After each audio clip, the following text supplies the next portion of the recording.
Comment gérer une panne d'érection? Bonjour à tous messieurs et bienvenue dans cette vidéo. Je suis avec Bertrand Barret, comment vas-tu? Ça va, et toi? Sexothérapeute, on se connaît depuis un petit moment maintenant. Ah Tu as oui. été présent, tu m'as soutenu à ma première conférence. Ouais, c'est énorme. Et aujourd'hui, c'est le boss sur YouTube en matière de sexothérapie pour vous, messieurs, par rapport à la panne d'érection. Est-ce que Bertrand, tu peux te présenter un petit peu pour toutes les personnes qui ne te connaissent pas encore et ensuite on va aborder le sujet ensemble. Ok. Eh bien, donc Bertrand Barret, moi je suis spécialisé dans les relations intimes. Donc je suis coach et sexothérapeute, thérapeute de couple. Donc je reçois des hommes, des femmes, des couples dans le 77 et également sur Internet. On peut m'avoir en ligne directement, Skype, WhatsApp, voilà.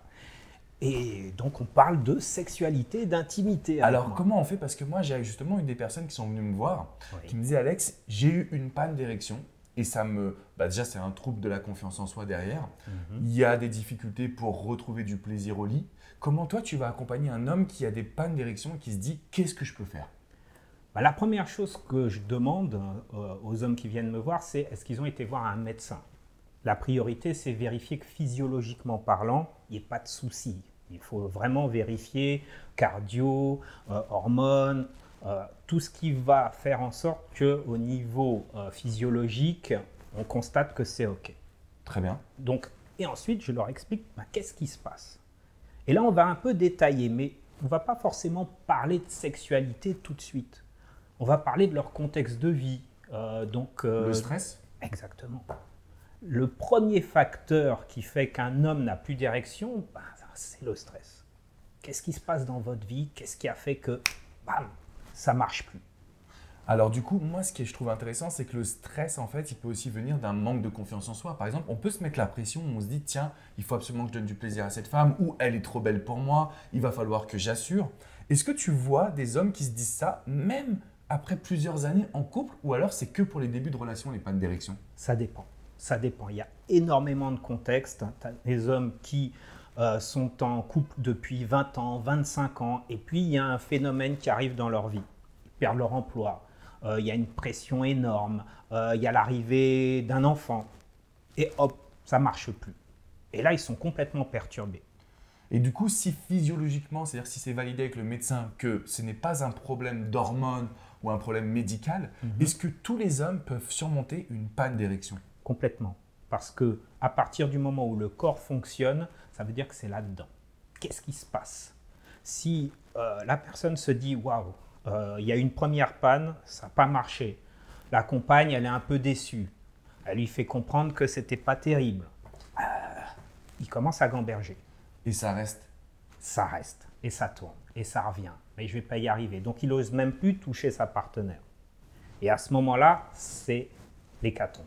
C'est un petit peu un engrenage finalement. C'est-à-dire que ça ne marche pas une fois et derrière, on se met une telle pression que ça ne va jamais fonctionner. Exactement. Jusqu'à ce qu'on fasse appel à toi. Alors, quelles sont les techniques que tu vas employer pour pouvoir aider un homme justement à retrouver une érection qui puisse lui permettre d'avoir un rapport sexuel? Déjà, la première chose, c'est l'écoute. Parce que les hommes, on n'en parle pas énormément. On ne va pas se vanter de ne pas assurer au lit. On ne va même pas en parler du tout. On n'en parle pas du tout. Donc, rien que le fait de pouvoir déposer les choses, c'est déjà une libération. Deuxième étape, c'est qu'est-ce qui se passe? Et apprendre à sentir un peu ce qui se passe dans son corps, dans sa tête. Qu'est-ce que la personne se dit à un moment donné où sa femme se déshabille, viens mon chéri. Ah, mais non, je ne vais pas assurer. Mais non, je ne vais pas y arriver. Mais elle va être déçue. Mais voilà. Et là, on dépose tout ça. Une fois qu'on a déposé tout ça, quels sont les outils que tu vas leur transmettre? Une fois que tu as analysé justement le côté, la partie psychologique, quels sont les outils que tu vas leur transmettre? Est-ce que c'est une reprogrammation mentale? Est-ce que c'est des techniques purement sexuelles? Est-ce qu'il y a d'autres outils que tu vas utiliser au quotidien? Alors, en fait, j'utilise pas énormément de techniques proprement dites par rapport à la sexualité. Je vais surtout parler de tout ce qui se passe dans l'environnement autour. Qu'est-ce qui vous stresse? Qu'est-ce qui vous met la pression? Comment ça se passe au boulot? Comment ça se passe à la maison? Comment vous communiquez avec votre partenaire?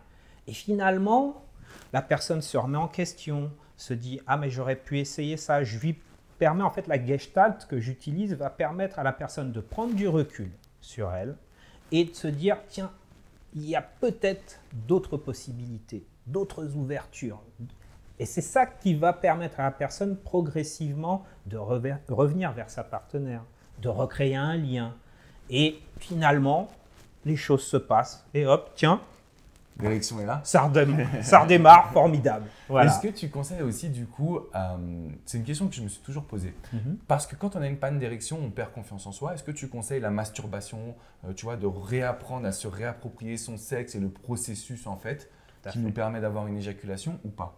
Tout à fait. Alors, ça peut être de conseiller la masturbation, ça peut être de conseiller des massages avec la partenaire quand on est en couple, et justement de ne pas aller directement vers la pénétration, parce que beaucoup d'hommes sont focalisés principalement sur « il faut que je… » excuse-moi, pardonne-moi l'expression, « il faut que je bande ». D'accord. Il faut que je bande, il faut que j'assure. Et du coup, ils oublient toute la partie préliminaire.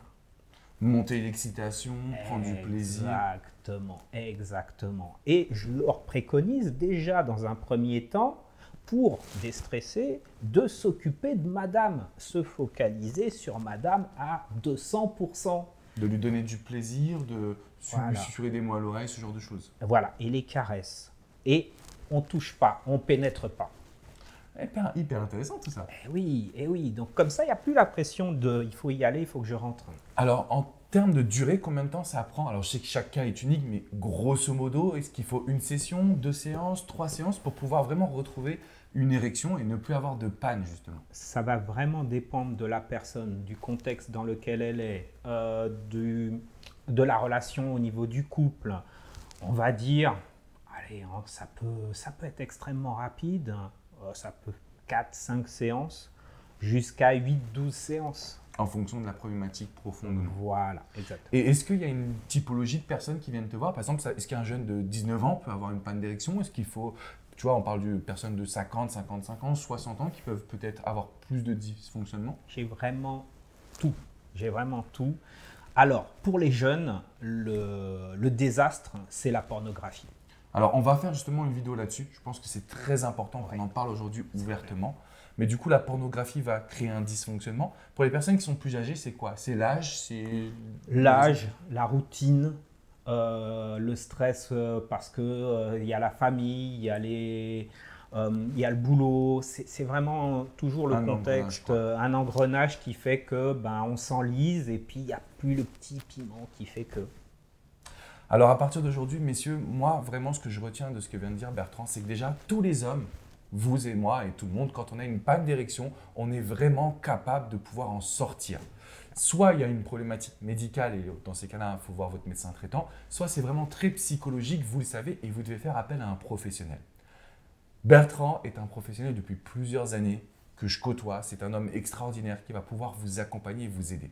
Je vais vous mettre tous les liens juste en dessous parce que vous pouvez soit l'avoir du coup pour une séance, je dirais de coaching, on va appeler ça comme ça, oui, ou de thérapie. Coaching, thérapie, ça va dépendre, oui. Et vous avez également des formations qu'il a réalisées si vous voulez les suivre à la maison. Mais juste avant, messieurs, ne restez pas seuls. C'est normal de pouvoir avoir une problématique sexuelle, de se demander comment s'améliorer aussi, parce qu'il faut faire appel à des professionnels, des personnes qui peuvent vous accompagner et vous aider. Donc, je mets tous les liens juste en dessous. Bertrand, comment on fait également pour te joindre? Je sais que ta chaîne elle est en train d'exploser, je suis tellement fier de toi. C'est grâce à toi aussi. Hein. Ah, c'est plutôt grâce à c'est toi qui fais les vidéos quand même. Alors, comment te joindre? Quelle est cette chaîne YouTube?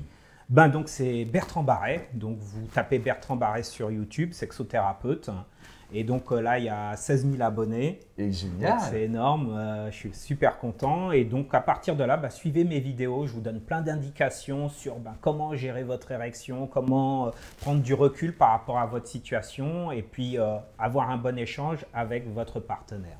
N'oubliez pas de mettre un petit pouce bleu, de vous abonner à cette chaîne YouTube et ensuite direction Bertrand. Je vous mets tous les liens juste en dessous. Merci Bertrand. Merci à toi Alex. Je vous dis à très bientôt les amis. Ciao, ciao. Ciao.